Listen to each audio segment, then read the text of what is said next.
come along with me on this ride as I process my thoughts and feelings about a relationship I was in, that I entered into with intention of it not going anywhere, him not going to potentially ever going to hurt me or break my heart, because that was not an option. I wasn't going to be serious.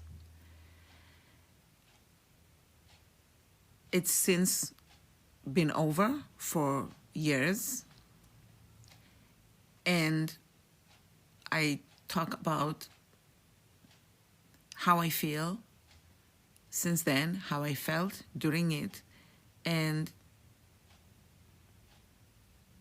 the irony of why I feel the way that I feel now, all of a sudden, when I had set forth all these intentions and stayed present with myself and my intentions, at least as far as I thought. But, a lot of emotions have continued to plague me since the breakup of that relationship. So I'm going over all of that. And trust me, I've been doing so for years now. Please stay tuned, because I'd like to hear from those of you who've been or are at the same place that I am, or at least was at the time of this recording. Oh, man. Feelings. They say don't catch feelings, catch flights. Please join us on our Facebook group, Babbling Brook Podcast, and follow us, if you don't mind, on Instagram under the same name. I have a blog, babalabrook.com, and in YouTube, I do actually talk about this relationship on the blog. You can also find all of my links in the description box here, or they call it show notes. Ultimately, we also have a Patreon if you'd like to support this show in any way or for any amount of time. Thank you. I look forward to hearing back from you. You can find me personally at Babala Brook. Enjoy!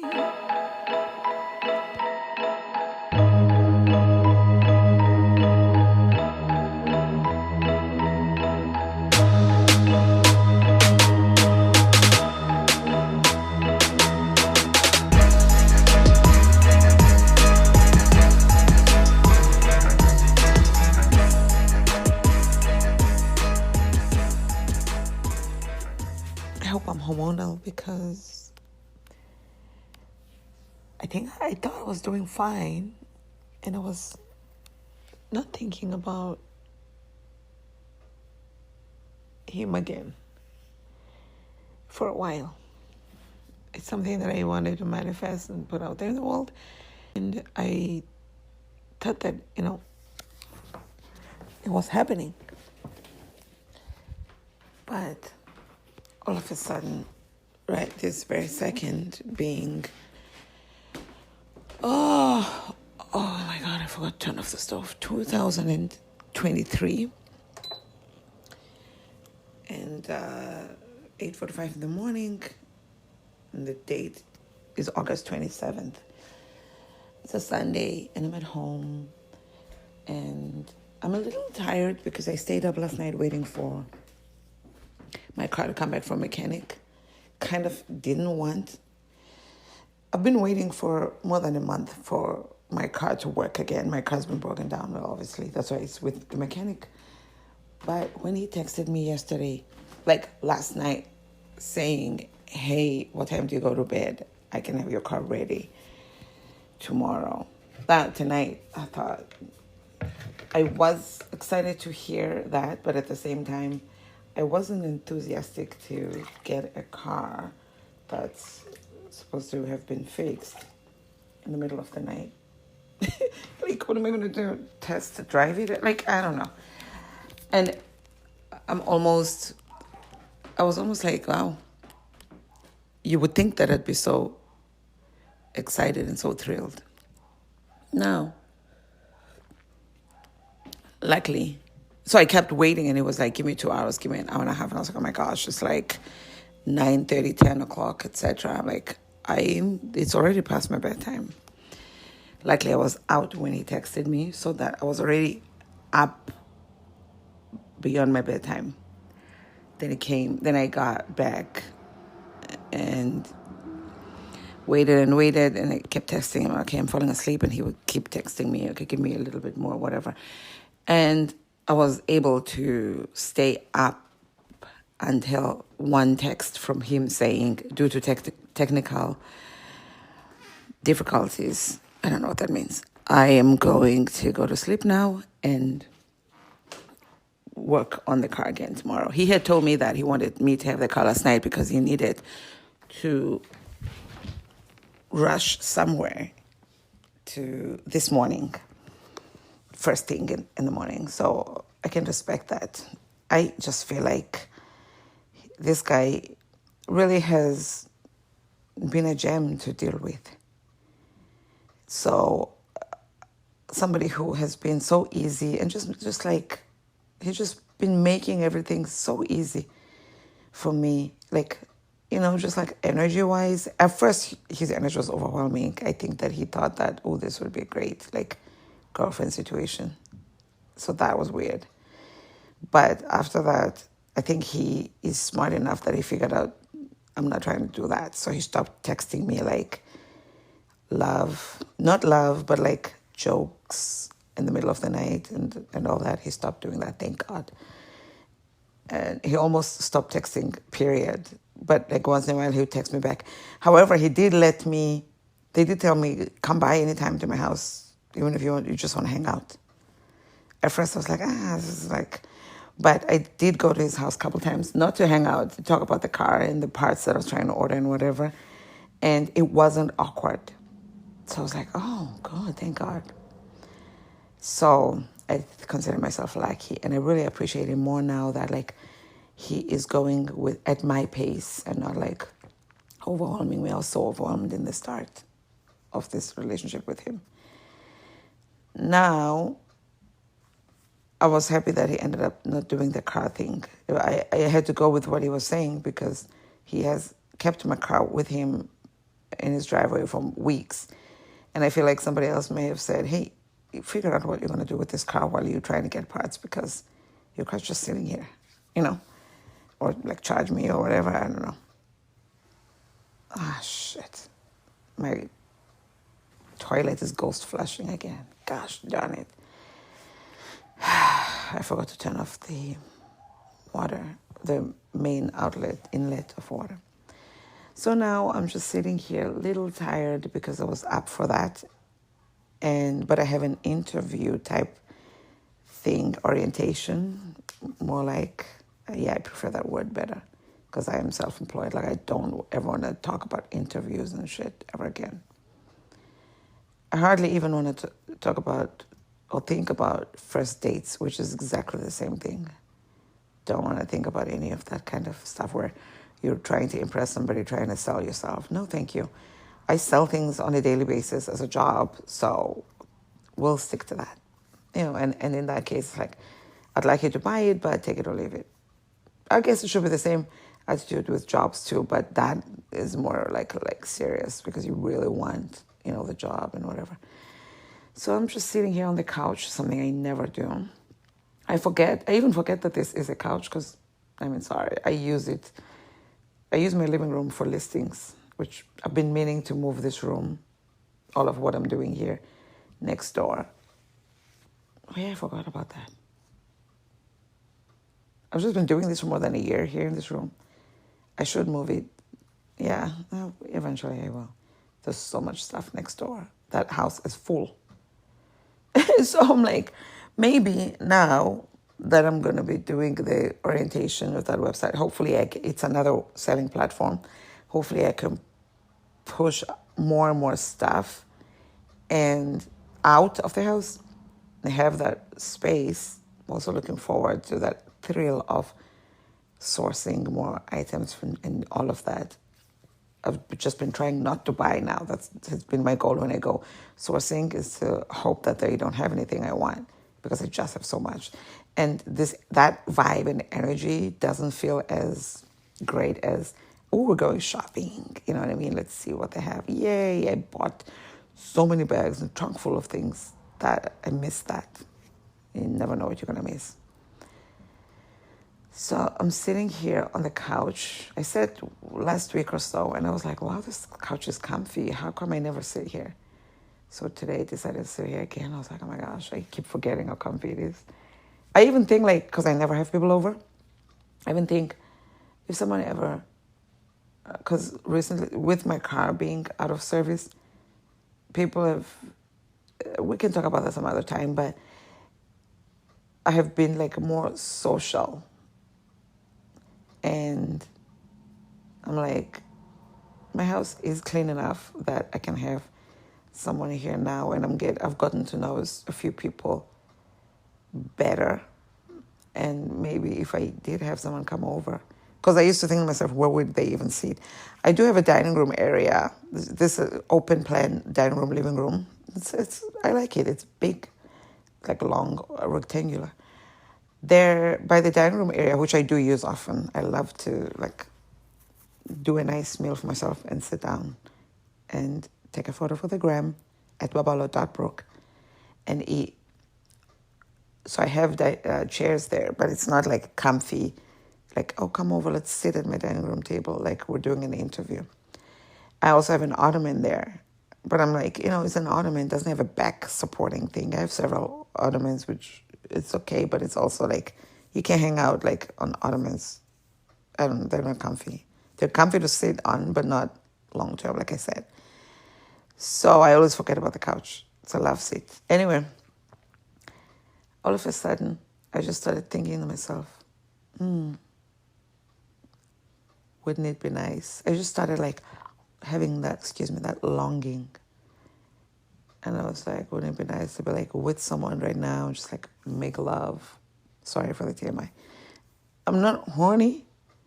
It's just like it's like a longing for that intimacy, that partnership and trust. So, it's not like I'm horny and I want to fuck anybody or whatever, it's not that. And then my mind went to him, as it always does. It's never somebody else. But they say it's always the last person that you were with. I don't know who they is, but I've looked this up before about somebody else. Apparently, it's going to be the most recent person that you were with, I guess. And that's funny, actually, because when I was with somebody else, my brain would go not to the person before that person or the person. It would go so many people way back. So, I don't know. But in this case, it's this most recent guy. And it's just like, and I just think so fondly of him all the time. And I want to like bewitch him, and I hope that he thinks of me too, and a lot, and as fondly as I do him. Not so that we can get back together. I don't want to get back together. It's just like this place in my mind that's like a fantasy world where I think about him, and it's almost like a real relationship, but it's a fantasy. I guess that's what fantasies are. So, sorry, I took a short break. Sometimes I'm like, is this such a, I've never had this. It feels so comfortable to stay in this zone, in this fantasy land, where I'm even like, will I ever let somebody else in? Or is this good enough for me? Is this better than the alternative in my mind? I don't know if anybody else has dealt with this. And I don't feel like Googling now. I've just been Googling so many things. I need a laptop. I've been Googling car parts for weeks. I just Googled and bought a phone. Just been so busy. Even this morning I was Googling incense because I need bulk. I just buy so much. And I like the cones to do the waterfall effect. It's so fun, beautiful. And also been Googling, obviously, I heard about this platform that I'm going to be signing up on. So I've been sitting on Google doing that. And it's different from anything that I've used before. So it's been a learning curve. And is it curve or curve? No, curve, learning curve. And I needed the information. So I am actually learning. And I feel like there's pressure and I need to learn some more. But I'm just going to try to learn as I practice and make sure that I still make a profit, because I'm not into losses. Like, I don't handle that well. It's one of the reasons I've been single for as long as I have been. It has been long.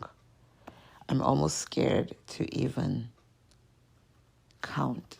So now all of a sudden, I'm like sitting here and I'm starting to feel emotional about it. I'm like, a few days ago, I was in a serious argument. I even almost lost my voice, because I do tend to lose my voice when I hang out and talk to people for a long time. I didn't talk to people that long that day because they talked over me the whole time. It's one of the reasons I lost my shit. But I was going over that. I haven't gotten over it, but I was going over it in my head. And I started thinking, am I PMSing? So, because when that kind of thing happens, it's usually when I'm PMSing. So I'm like, it's only been a week since my period. So I shouldn't be PMSing, you know? I don't know. Because I noticed that, like, I think of him and I get emotional when it's before my period, which is also a time that people tend to be horny. So maybe I'm in denial and I am horny. I'm not. Like, I don't think that I am. Not that there's an hour to be horny, but I'm not horny at 9 a.m. right now. So,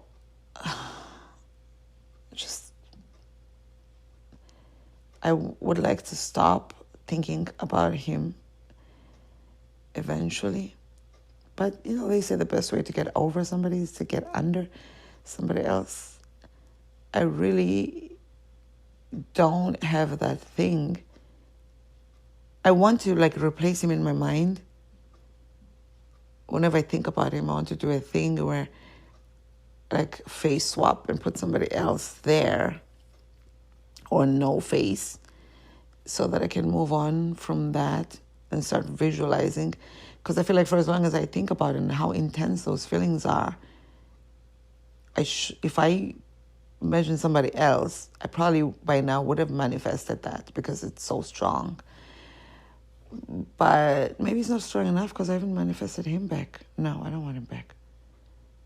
But sometimes I feel like I miss the friendship. I do tend to make my guy my world because I have no friends. And my favorite guys, I want to say, are the ones that I had like friendships with, and we talked all the time and we joked and whatever. But I think that's all of the relationships that I've had. Maybe it's just the kind of person I am and the kind of person that I attract, which I like that for me. I don't know why, like, I'm feeling like deep and emotional. Could I be PMSing already, dear Lord? Like, seriously? A week later? I was told that don't think that it's just PMS. It could be pre or perimenopause. Is there a difference between pre and peri? Perineal. Anyway, I think that's something else. Yeah, so I don't know how that works. I don't feel like Googling that hormonal aspect of it because I was really like postponing and finally decided I need to address my PMDD, which is the most extreme version of PMS. But then I'm like, am I dealing with PMDD or am I dealing with menopause? I don't know. I should start going to therapy. I think because I was approved by my health insurance and I have made contact with the people and they started calling me. I was like, I called them. I said, can you stop calling me? I'm going to call you. I was approved. I will call you to make an arrangement. You don't have to take it upon yourself to call me. I have not given you my number. Why are you calling me for? I never gave you my number. You don't have my consent to call me. Stop calling my phone. I just am so over this world where everybody has access to you and they're calling you and no, everybody leave me alone. Like, no. So, yeah, that's why I don't save people's numbers, because my phone, if you're not saved in my contacts, it's not going to let you call me. Like, no, boo. Your call will be screened automatically and you're going to my voicemail. Text me at least. So yeah, there's people think that they're going to send me an email, a text, and call me every day. Absolutely not. So I told them, stop calling me, but I also blocked their number. So I don't know if they respected my wishes to stop calling me or it's because I blocked them. Because, I just realized that it's probably not the phone call. I could have just blocked them instead of call them. But I was just so pissed. I dropped everything I was doing and I made that phone call on a phone that it was hard to use to make phone calls on. But it needed to be done. I needed to let them have it. Ladies like, I don't even know. This is not the department that's calling. I'm thinking, fuck off. You're the receptionist. That's where the calls are going into. So somebody else is sitting on the toilet calling me every day. So I'm like, I want to have a partner in my life, but with the way that I live now, I live in the middle of nowhere. I'm not really trying to date anybody here out of the 500 people who live in this town who've dated everybody else. I'm also not trying to date people in the next town and the other town and the other town. There's like maybe 4 really small towns. The 4th one I don't usually count in my head. But I'm like, okay, total 10, 12,000 people, max. I'm not trying to date like those people who are like recycling each other. So I'm like, realistically, logically, logistically, who am I going to end up dating? You're not supposed to think that way. You're supposed to just trust that things will fall into place. A part of me does trust. And that's why I'm not even trying to put myself out there. I'm just like, it's like a cross between am I trusting or am I self-sabotaging? Because I don't really want to get hurt again. And I'm like, I feel like the impact from the last relationship I was in, I'm like, is this the most impact that I've felt ever in my dating life at almost 50? From a person I made a pact with myself going into the relationship with that this person is not going to break my heart. This is not going to be a serious relationship. This person is not my type. And I feel like it's the most impact that I have now. Or is it because the sex was so good?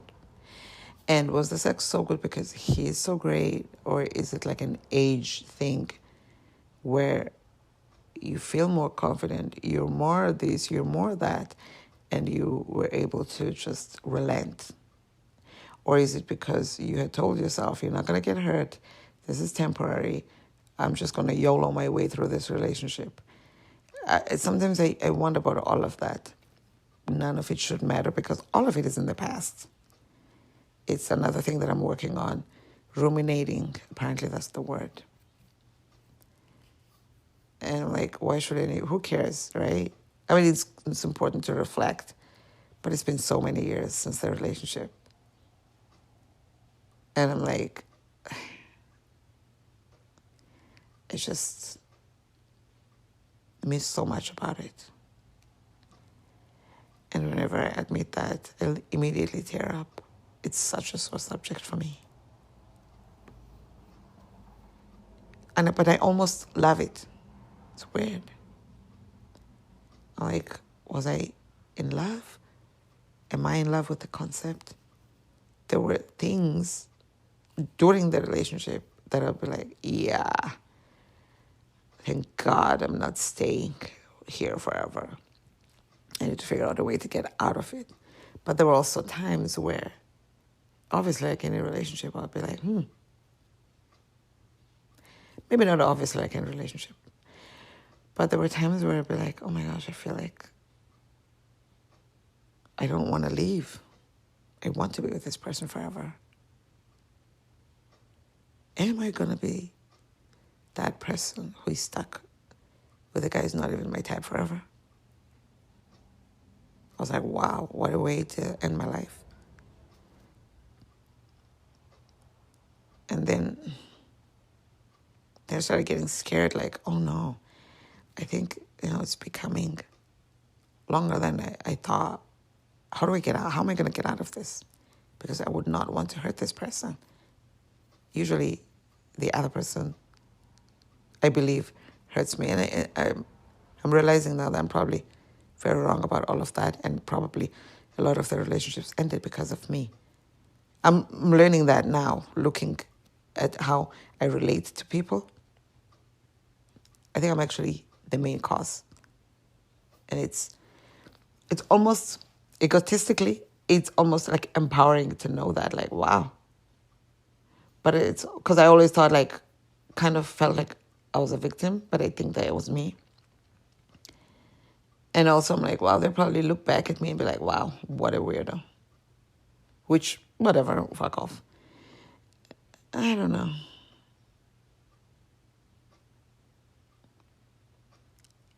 A part of me, I don't know, I feel like I'd like him to send me a text. I'd like to know that, like, he thinks of me. But when I really think about it, I'm like, actually, I don't want that. So maybe it's not him, it's just that I'm longing to have a partner in my life. I'm not taking I have a lot of good photos on my Instagram at Babala Brook. I'm not, and I love my life. I have my own homes. I have my own vehicles. I have my own money. I'm semi-retired. I travel. I'm independent. My life trajectory is something that I'm very proud of. I've designed it so that, and I work hard at it, so that I'm content without having a partner or friends or family around or whatever. I've made it work for me. And it's something to aspire to. I'm not going to lie. And I know a lot of people who are even elderly who, when they get close to me and they get to know me, they start traveling, they start doing the things that I'm doing. And it's like, oh, wow. It makes me feel good about myself, better about myself. So I know that I'm at that kind of place in my life that I have a lot to offer. All I want is that partnership. I don't need you to do anything else for me. I never have, actually. Even the ones who thought that they were being nervous, even this person that I'm talking about, he freaked out once and like basically kind of broke up with me because I wanted a pair of like whatever that cost $10 at Costco, like $10, dude. I was driving an SUV and paying all that gas to drive 1 hour plus to his place every weekend and back, or more than an hour, in a V8, sometimes in traffic. Like, I was like, just gas coming here every weekend costs so much more. I just wanted, because my love language is gifts. Oh my God, this just occurred to me. My love language is gifts. His language is like acts of service and that kind of thing. Like he'll cook for you, and he'll do my laundry. Like he'll do those things. I didn't even expect those things because, like, for me and the quality time, which I loved that aspect. We spent so much time together, and it was just so fun. I miss that more than anything else. And of course, physical touch. Oh, he had a lot of love languages. That's why, like, I look back and I'm like, maybe he did love me, and maybe I did love him, and both of us were scared.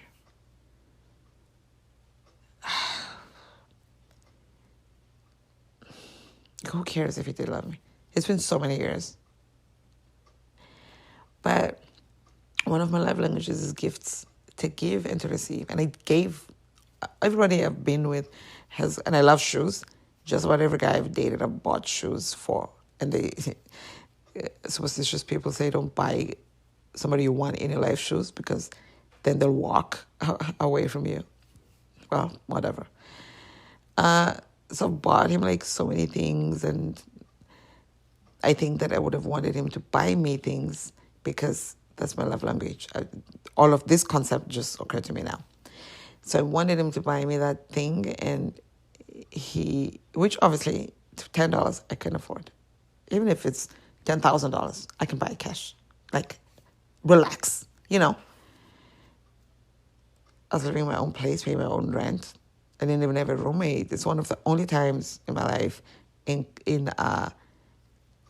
America, actually, that I was living by myself and didn't need a roommate. I was hardly employed at the time. So I was thinking, what the hell? He's losing his shit for a $10 thing? I think that it was his own issues and whatever. He's like, if you think that I'm going to be that guy, you've got the wrong person. To buy me something for $10? It was so bizarre, yo. He literally broke up with me and said, take your shit and get out and leave. He literally said that. So disrespectful, so rude. That's one of the things that I feel like when that happened, I was so happy because I was so happy that I never intended to stay in that relationship anyway. But we were together longer after that than we were before that.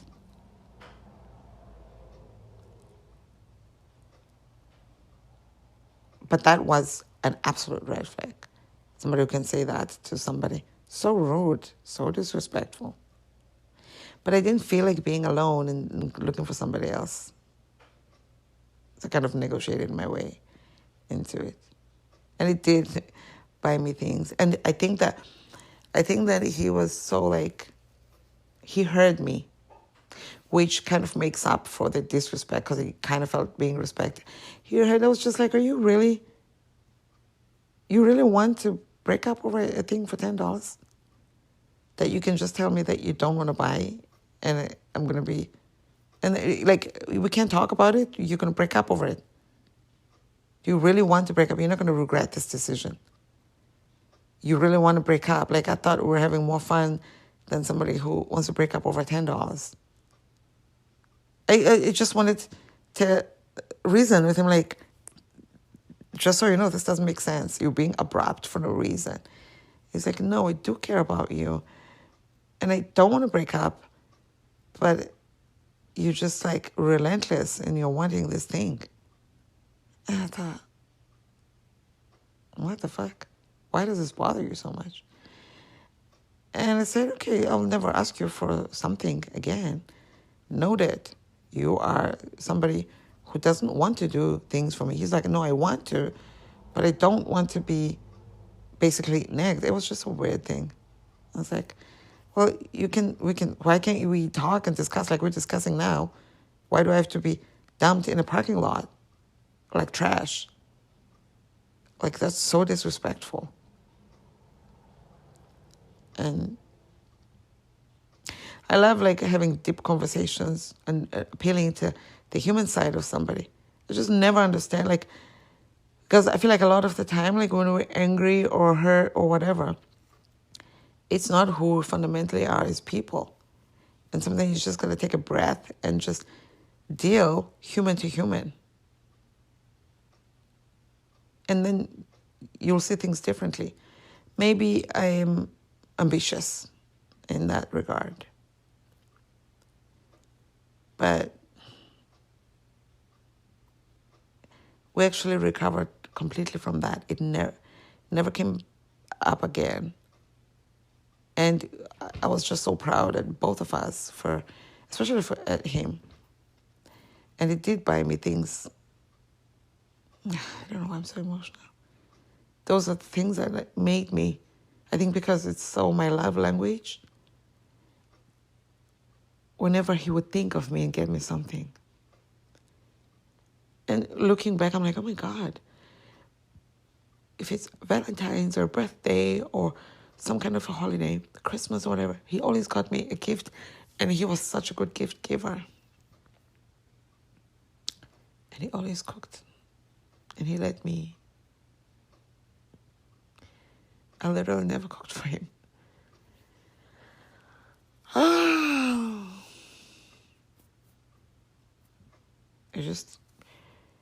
I love that I have so many fond memories, and I hate it at the same time.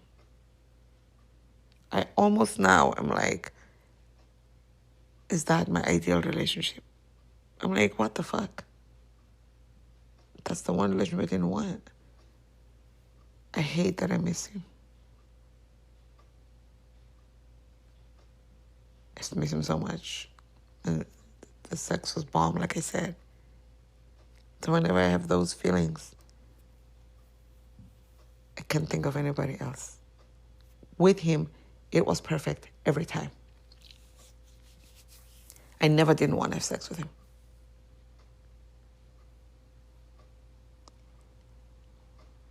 And that was, I had never experienced that. Maybe I experienced it with one guy. One of my first loves. Maybe the first few guys were like great, but those were like long ago. And then it was just mediocre. Yeah. Anyway, let me go. It was nice to sit here and talk.